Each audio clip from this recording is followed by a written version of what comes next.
Haleluya. Saya sungguh bersukacita minggu ini adalah minggu sukacita, ya. Lebih dari biasanya, dari minggu-minggu pekan-pekan yang biasanya, ya. Kita bersukacita pada pagi ini, kita merasakan lawatan Yahweh di tengah-tengah jemaat yang Yahweh kasih di tempat ini. Hari ini kita bersiap-siap merayakan hari ke-7 perayaan roti tak beragi. Mari kita buka Imamat 23 ayat yang ke-8. Haleluya. Kita mulai dari ayat yang ke-5, ya.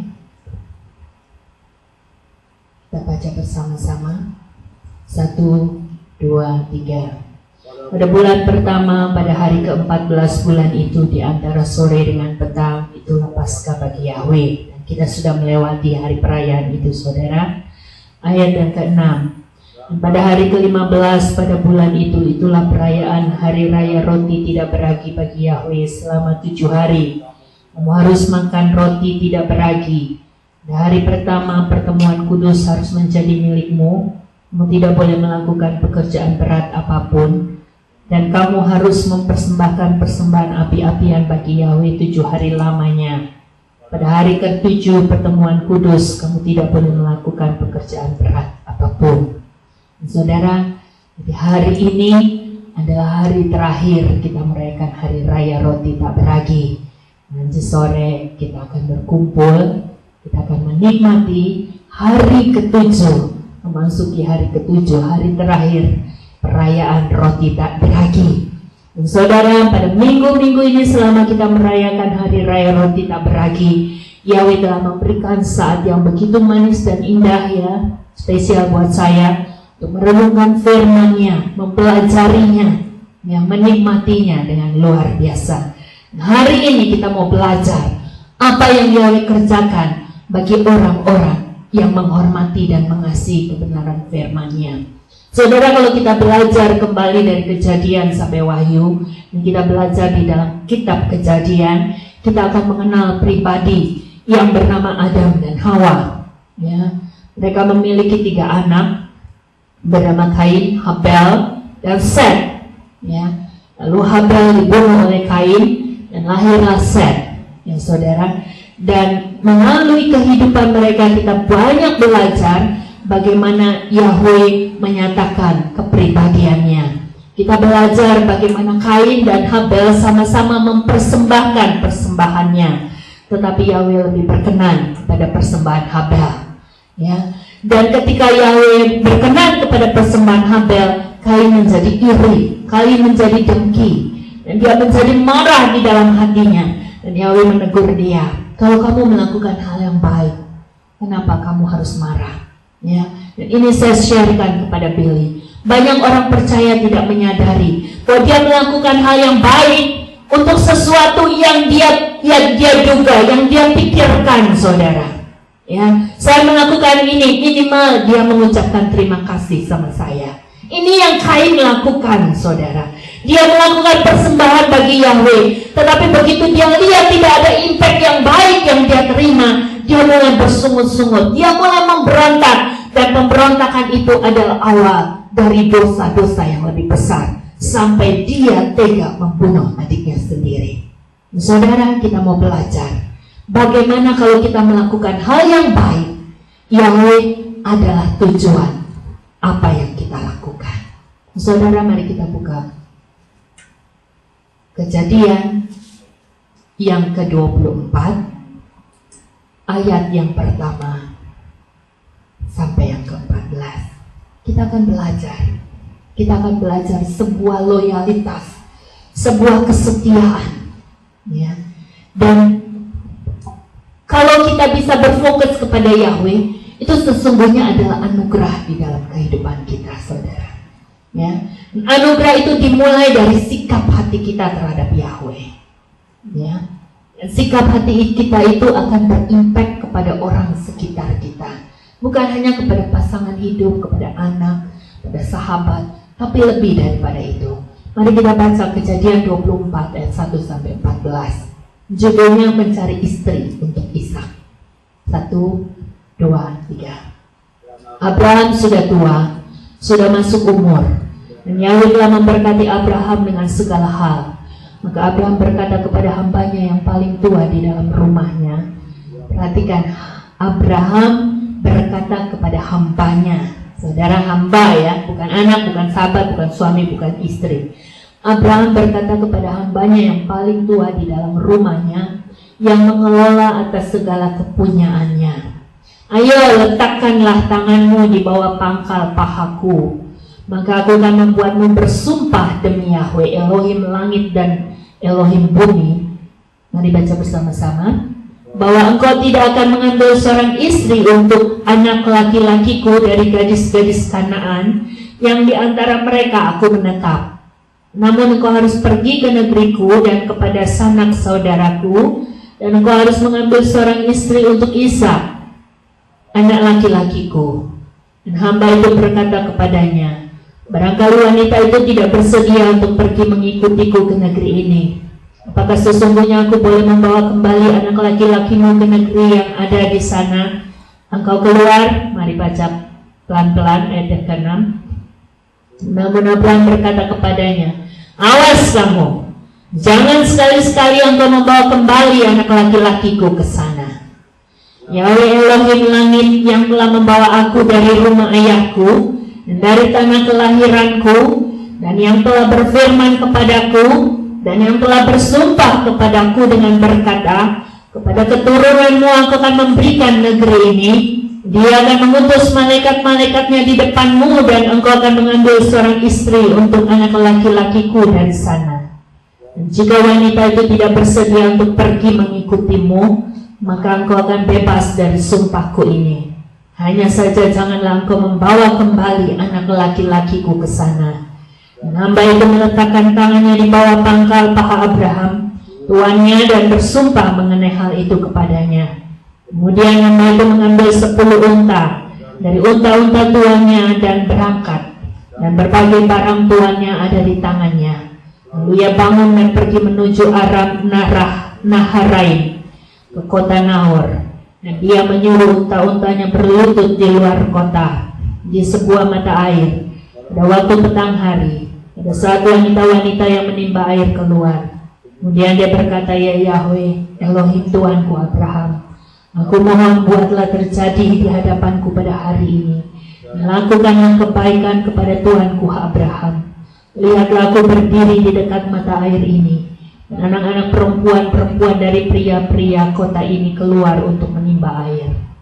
Dan terjadilah ada seorang gadis yang kepadanya aku berkata, aku mohon turunkanlah buihmu agar aku dapat minum. Dan dia berkata, minumlah. Aku juga akan memberi minum unta-untamu. Biarlah dia yang engkau putuskan bagi hambamu, bagi Ishak. Dan dengan ini aku mengetahui bahwa engkau telah melakukan kebaikan kepada Tuanku. Saudara perhatikan, siapa yang dipanggil oleh Abraham? Hambanya. Apa yang mau dia kerjakan kepada hambanya? Sebuah kepercayaan yang bukan biasa-biasa. Sebuah kepercayaan yang bukan hal yang remeh bagi kehidupan Abraham. Dia minta anaknya itu bukan dengan asal-asalan. Dia pegang janjinya, dia hidup dekat dan taat di hadapan Yahweh, bukan sekedarnya, saudara. Kemanapun Abraham pergi, dia membangun mezbah bagi Yahweh. Bukan supaya Yahweh berbuat bla bla bla bla bla, tetapi Abraham membangun mezbah karena dia tahu Yahweh Elohim yang dia sembah adalah Elohim yang luar biasa, Elohim yang dahsyat, Elohim yang mengagumkan, Elohim yang mempesona di sepanjang kehidupannya. Dan Abraham memperoleh anaknya ketika dia berumur 99 tahun. Dan Ishak lahir ketika Abraham berumur 100 tahun, saudara. Dan Abraham meninggal pada umur 175 tahun, hampir di setengah umurnya. Saudara, apa yang menarik dalam pelajaran pagi ini? Kita melihat ayat yang keempat. Namun engkau harus pergi ke negeriku dan kepada sanak saudaraku, dan engkau harus mengambil seorang istri untuk Ishak, anak laki-lakiku. Saudara perhatikan, sikap Abraham itu gak menyik-menyik, saudara. Sikap Abraham itu gak, A, kalau nggak A ya B, kalau nggak B ya C. Abraham dikenal sebagai bapak orang beriman, bukan karena manusia memberikan predikat kepada dia, tetapi karena Yahweh mempermuliakan Abraham dengan predikat itu. Saudara perhatikan, orang yang beriman itu nggak menyek-menyek, nggak menclak-menclok. Orang yang beriman itu punya prinsip. Orang yang beriman itu punya integritas, punya loyalitas. Kalau dia melakukan sesuatu, itu bukan karena kalau nggak A B, kalau nggak B C, kalau nggak C D. Itu sebabnya orang yang beriman itu nampak seperti orang paling benar sendiri, paling sombong, paling sok. Saudara, mari kita belajar tentang kebenaran firman Yahweh. Abraham berkata, awas kamu. Ya, dia bilang sama hambanya. Di ayat berapa, saudara? Ayat yang ke-6. Abraham berkata kepada hambanya, awas kamu, jangan sekali-sekali engkau membawa kembali anak laki-lakiku ke sana. Orang yang beriman itu memiliki benang tipis antara keras hati dengan kepala batu. Kalau kepala batu itu, saudara, dia nggak tahu, tapi dia cuma asal prinsip.